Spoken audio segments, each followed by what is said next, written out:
We remain steadfast in our commitment in delivering local news that matters. Stories that inspire.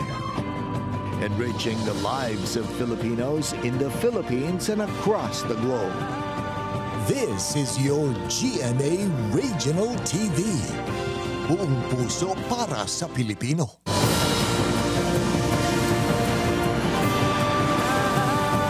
Ini ang GMA Regional TV 1 Western Visayas.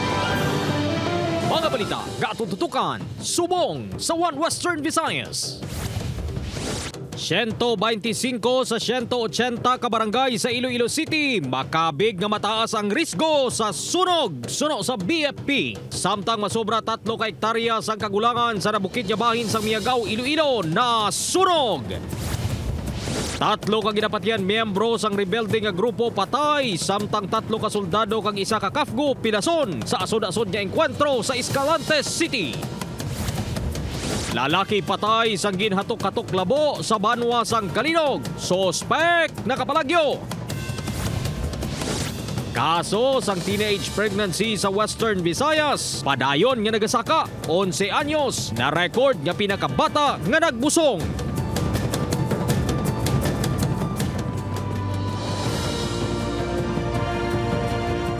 Maayong hapon, ini ang 1 Western Visayas, masaligan, sadsaran sang kamatuoran kag wala sang ginadampigan.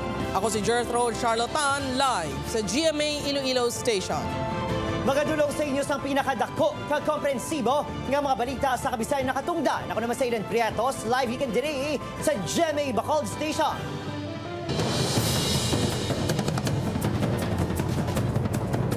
Mga kapuso, 125 sa 180 kabarangay sa Iloilo City, makabig nga high risk sa sunog sunod sa Bureau of Fire Protection.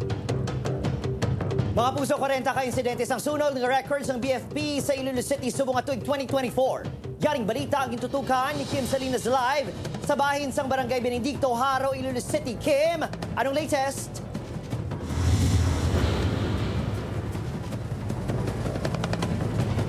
Jern Adrian sang nagliligad ng mga inadlaw madamo nga insidente sang sunog ang na-record sa syudad sang Iloilo. Sa atong pagsekyar, 70% sa mga barangay sa syudad ang na-identify sang BFP nga mataas ang risgo sa sunog.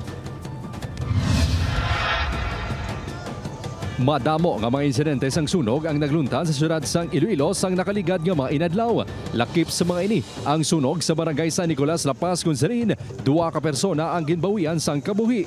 Sa record sa Bureau of Fire Protection, Iloilo City, nalakip ang nasambit nga barangay sa mga high-risk nga lugar sa sunog.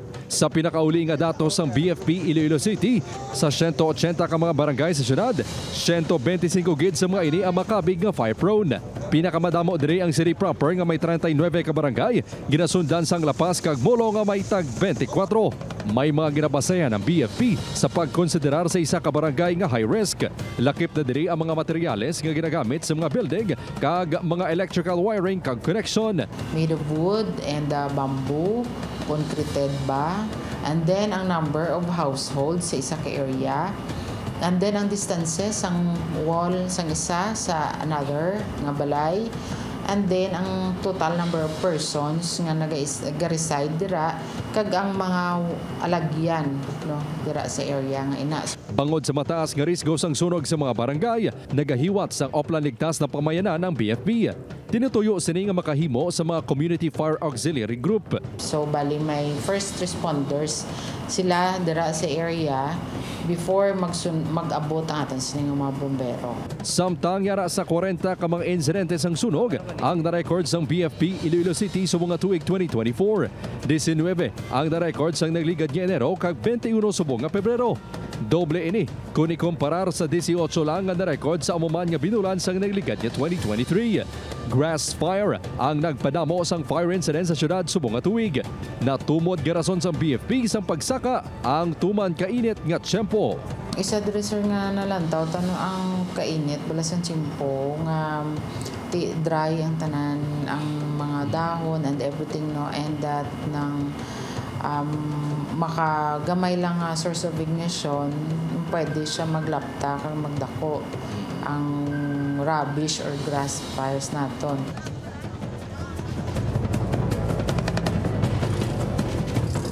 Church, sa BFP Iloilo City, nagpag-iangot sila sa mga barangay officials sagod mapapakod pa ang ilang mga programa sa mga pumuluyo.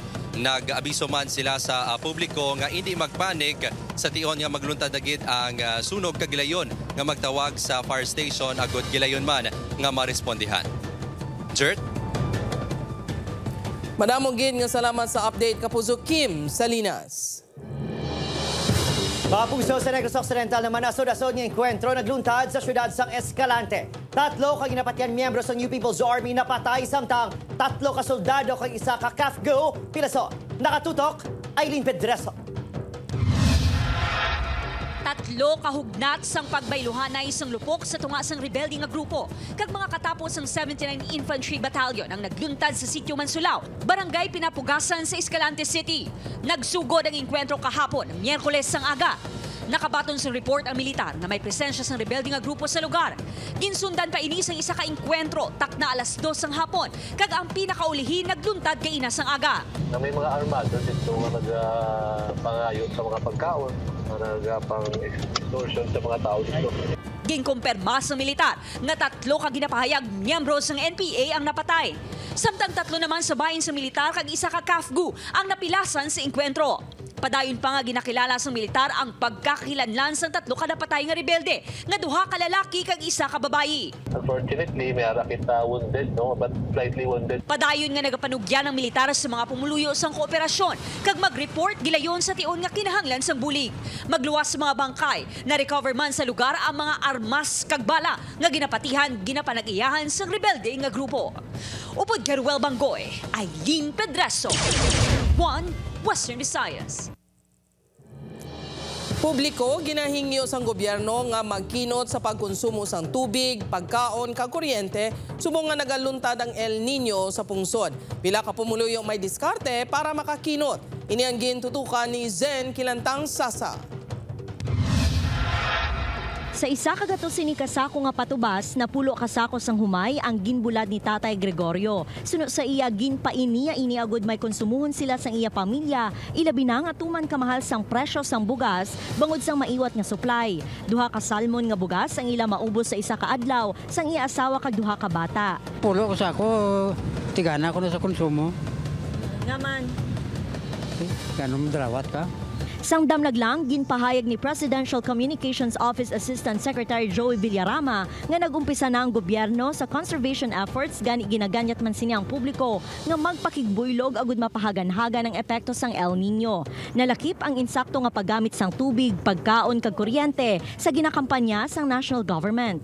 Si Manong Yol aminado nga tubig ang nagapanguna kinahanglanon sa mga tao bangod sang tuman kainit. Nagadiskarte na ini agud makakinot.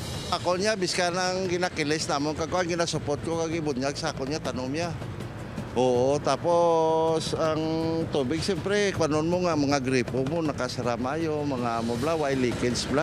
Para naman kay Nanay Feli, imposible nga magkinot sa pag-usar sang elektrisidad bangod halin sa aga tudtob sa gabi, mapaang sa gihapon. Gani mas dako ang konsumo nila sa kuryente. Siyempre kay mainit. Adlaw gabi na nga andar ka electric pan. Teke kung wala electric pan, lipong kita sini. Suno sa Regional Disaster Risk Reduction and Management Council 6, kinahanglan ng bulig sang pumuluyo sa pagpreserba sang tubig.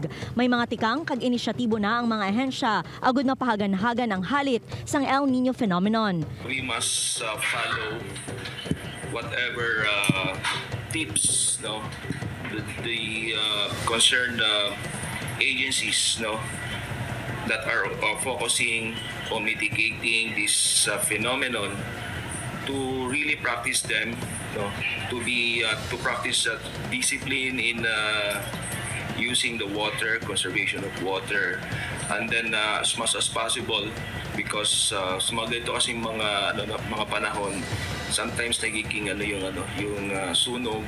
Upod kay Marvin Lauderes, Zen Kilantang Sasa, 1 Western Visayas. 15 na kapersonang napatay sa pag-aksidente sang truck sa bahin sang Mabinay, probinsya sang Negros Oriental. Samtang sa banwa naman sang Sebaste sang Quique, 1 patay, 7 pilason sa nakabunggo ang tricycle sa truck. Si Cesar Dallas nakatuto. Nagdiretso sa talamnan ng ininga truck na may karga nga mantika samtang nagbaliskad naman ang ininga tricycle sa kilid sang dalan sakop sang sitio Kalakala, Barangay Poblasyon sa Sebaste Antique. Natabong aksidente Miyerkules sang hapon. Sa investigasyon sang Sebaste Police, sinali nga naglupok ang nauna nga goma sang tricycle, rason nga nagdiretso ini sa biyak nga lane nga nagbunggo naman sa nasugat ang truck. Padulong sa pandan nga direksyon ang tricycle sang natabo ang aksidente samtang pakulasi naman ang truck. Patay ang driver sang tricycle matapos nakaagom sang patal nga pila sang ulo kag sa iban nga bahin sang lawas. Pilaso naman ang 4 ka mga sakay sini. Patay nga ginabulong ang truck driver upo ng 2 ka mga pahinante nga nakaagom man sa mga pila sa lawas bangod sumabaskog nga impact sang nagdiretso sa talamnan ng truck. Sa adon na biyang pag-short niya, so may ka-prepare ang truck mo.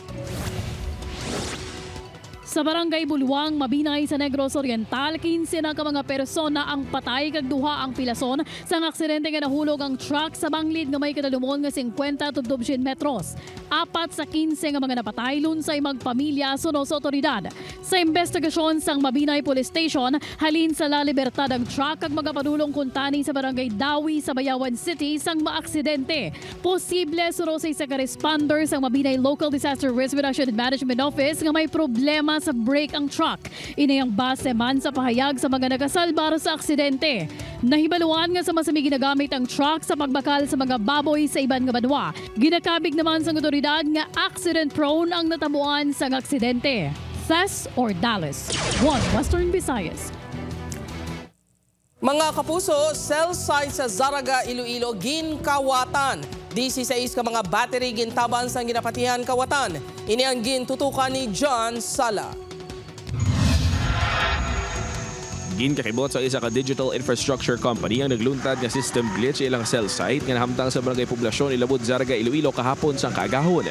Gilayon nga ila ginihibalo ang rason kag nagagwa nga ginkawat ang 16 ka mga battery. Sa investigasyon sang Zaraga Police Station, wala sang patimaan sang puwersa nga pagsulod sa nasambit nga compound kag kasubong nga may yabi ang kawatan sa tanan nga mga puwertahan lakip na ang gate sang compound. Gani isa sa mga ginalantaw sang kapulisan ang inside job.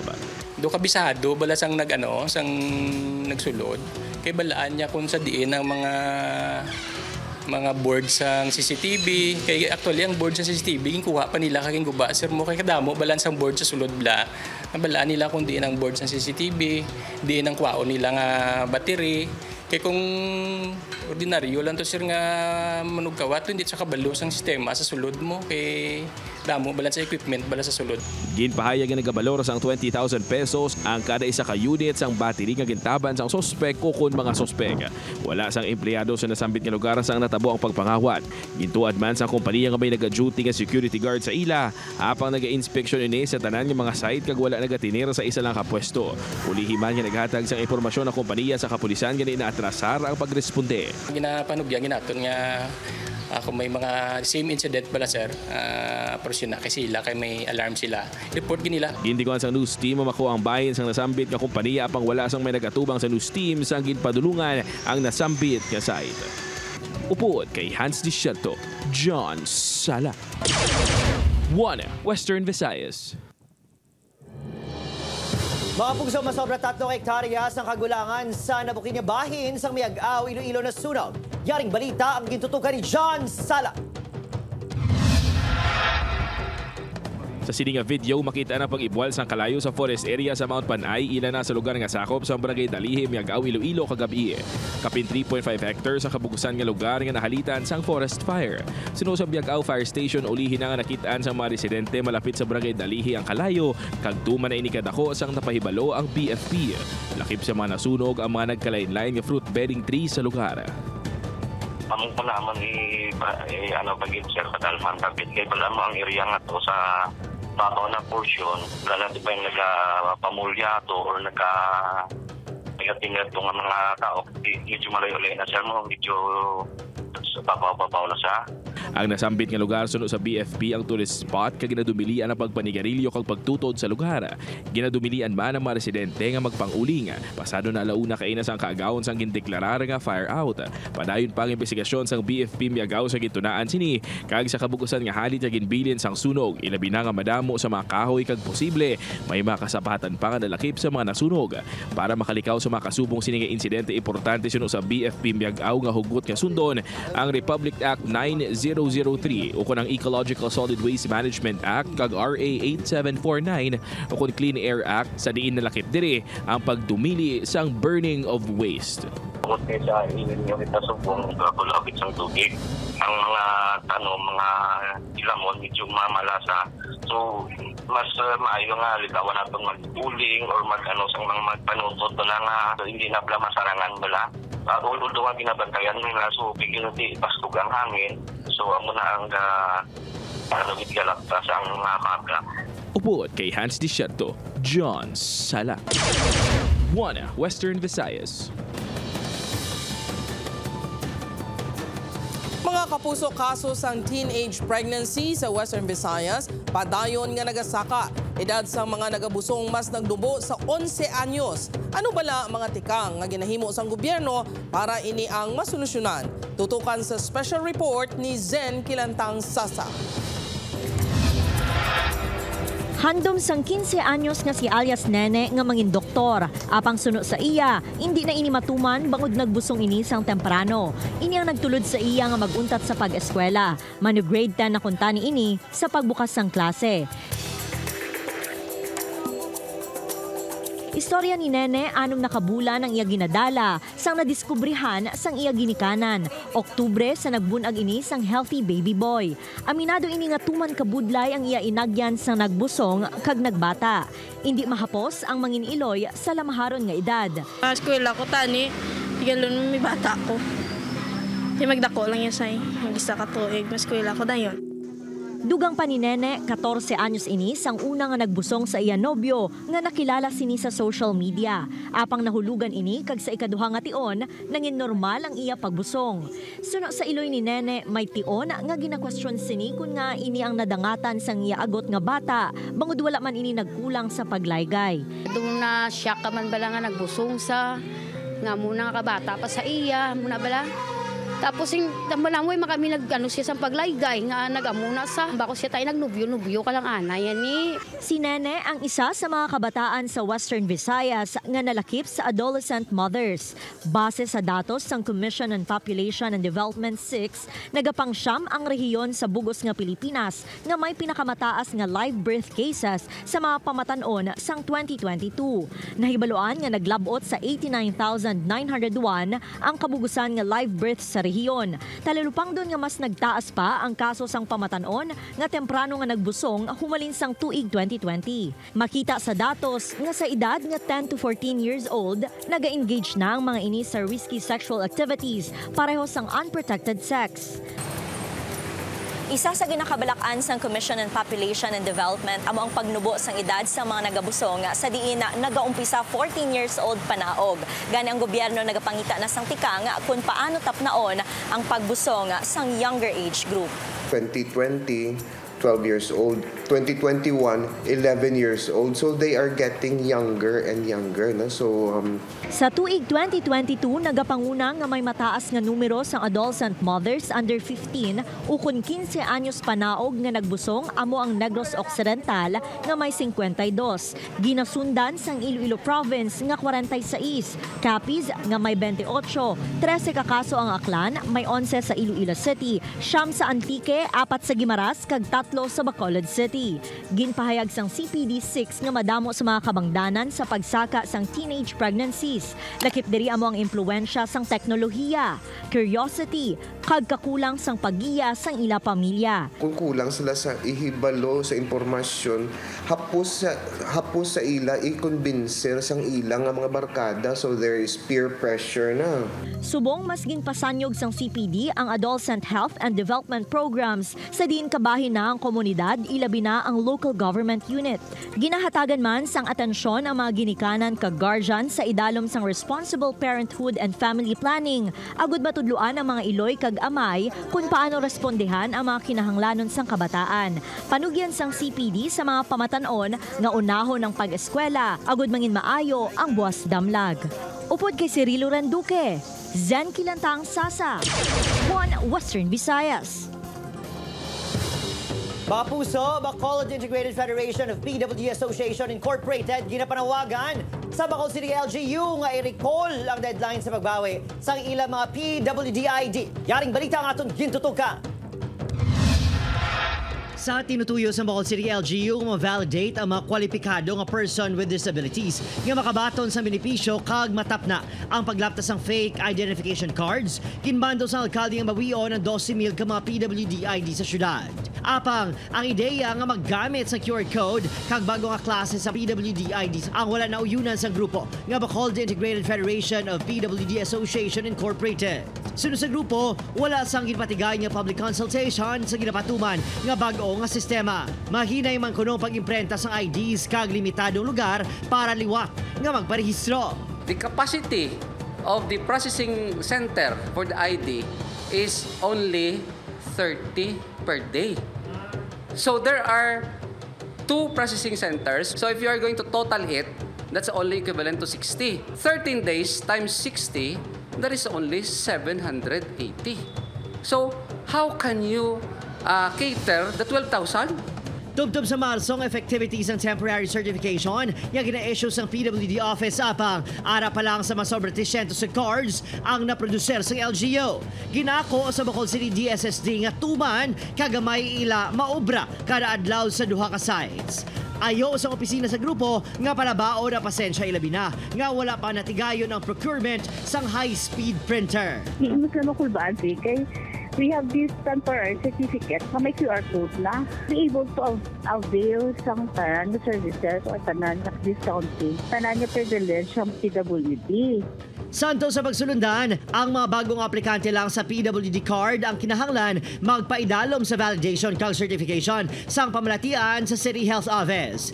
Ang mga mapabaylos ng card ang dapat personal nga magpadulong sa registration sites. Maluwas na lang sa mga bedridden nga padulungan sang barangay health workers.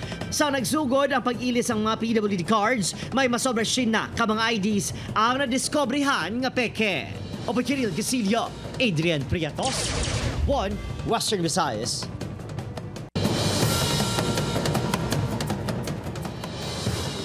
Gilayon nga naghulag ang mga firefighter upod sa militar sang Italy para ma-rescue ang duha ka mga tawo nga nadala sa pagkahulog sang duhaman ka mga salakyan sa sinkhole nga nagluntad sa Vamero District sa siyudad sang Naples. Isa sa mga salakyan ang nagapark, samtang ang isa ang nagabiyahe sang gulpi lang na lusod ang duta.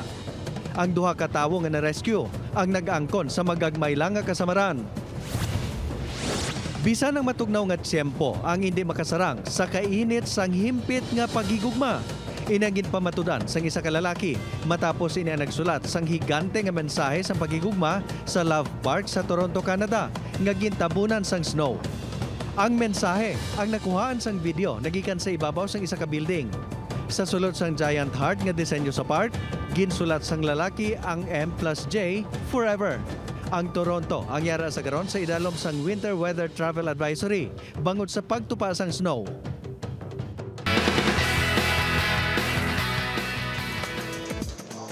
Chicken inasalang paborito nga balik-balikan ni kapuso artist Billy Hackinson sa City of Smiles sa Bacolod City. Gani lapit gid sa heart ang lugar. Siyempre pati sa Negros Occidental, luyag maribili nga balikan kapag katinir kuntani sang mas madugay sa probinsya. I've been to Negros so many times already, but usually overnight lang. So if given the chance to stay a little longer, siguro gusto ko mga mag 3 days, 2 nights kahit paano sa DSB. Little Baguio of Negros. Mas nagainit pang eksena sa Love Die Repeat gani ang kaugot sang viewer sa karakter ni Sian Lim bilang Bernard. Nagainit man. Nabuko na ni Angela ang karakter ni Janeline Mercado nga may affair si Bernard sa iban nga babae. Madiscobre bala niya kung sino ini? Bantayan ni na mga kapuso kada 8:50 p.m. sa GMA Prime pagkatapos ang Black Rider. Si Calvin liwat nga tubango ng Iloy, ano balang niya matukiban? Sino ang bago nga makilala kag ano ang koneksyon sini siya nagliligad? Inakagiban pa nga mas maksyon kag intense nga eksena bantayan sa Black Rider sa GMA Prime pagkatapos ang 24 oras.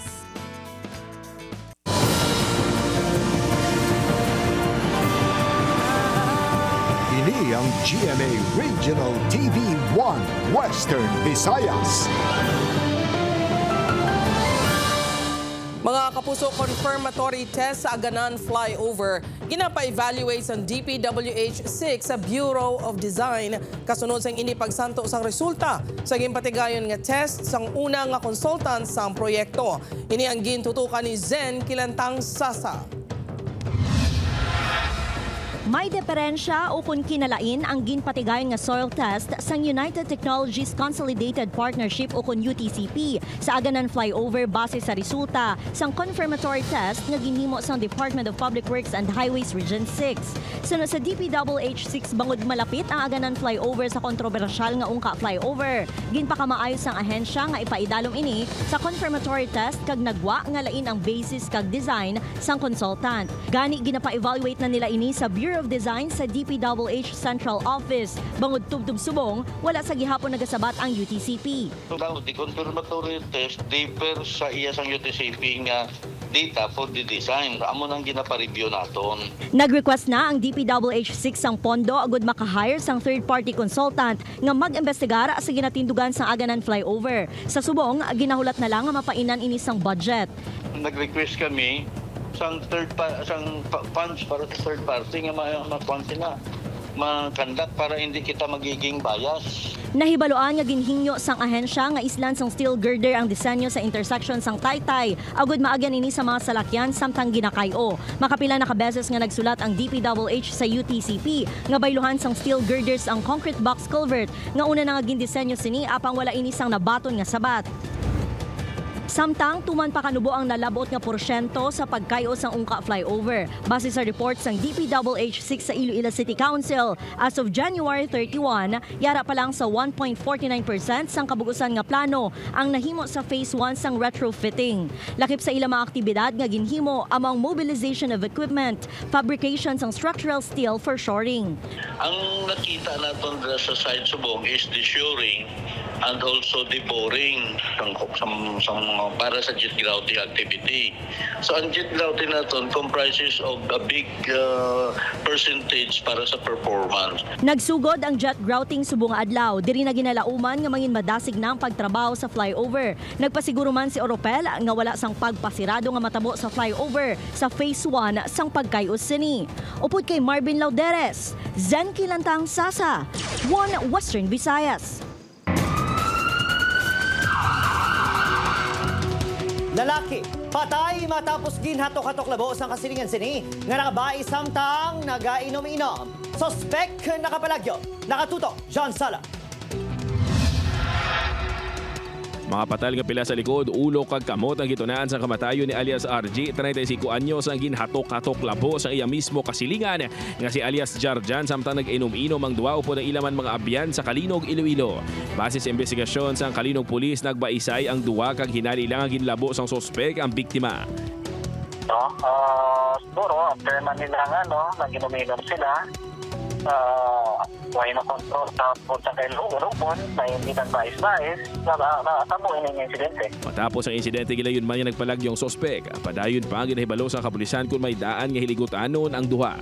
Idala pa sa ospital ang biktima pang gideklarar nga dead on arrival. Nagapabili naman nga at large ang sospek.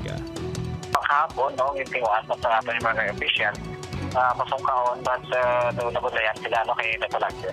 Padayon naman yung ginaayam sa kapulisan ang sospek. Upod kay Hans Tishato, John Sala, 1 Western Visayas. Mga puso sa Bacolod City naman, pagpatukod sang bago nga Burgos Public Market, posible hindi napagdayunon. Masobra 500 million pesos nga pondo, posible gamito na lang kuno sa retrofitting sa mga merkado sa syudad. Yaring balita ang atong gintutukan. Kung sadto, lasado ng plano para sa pagpa-level up sang Burgos Public Market nga pahamtangan pa sang terminal sa sulod. Subong, daw amat-amat na dula ang ginahandong ng proyekto sa Bacolod City LGU. Sang damlag lang, nagpadulong sa mga merkado sa syudad ang alkalde upod ang matiglawas sang City Engineering Office kag Committee on Markets and Slaughterhouse. Nakigsapol ini sa mga lideres ang vendors sa Burgos nga nagpamatok sa proyekto. Sunod kay Councilor Sally Flor sa baylo magpatukod sang New Burgos Market.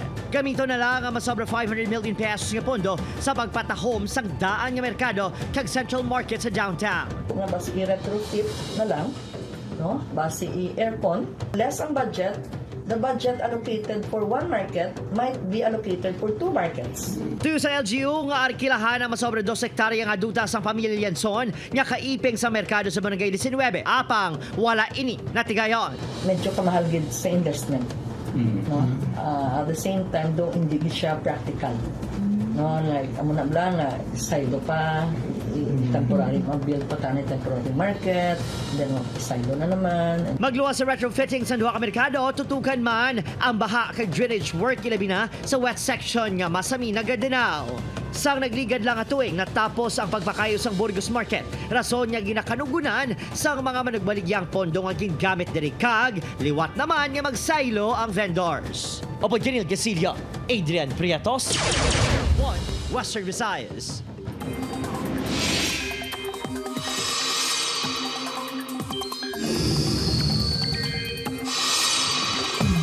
Mga kapuso, mahinay kag wala pa gihapon nagaepekto sa pungsod ang hangin amihan gani nagapadayon nga mapaang ang tiyempo sa madamo nga lugar. Bangod gihapon ini sa easterlies ukon ang mainit nga hangin halin sa dagat Pasipiko. Base sa datos sa Metro Weather, manubo ang tsansa sang ulan sa Western Visayas apang mangin alerto gihapon kung hinali nga mayara sang thunderstorms. Posible man ang ulan sa iban pang bahin sang pungsod, ilabi na sa Mindanao.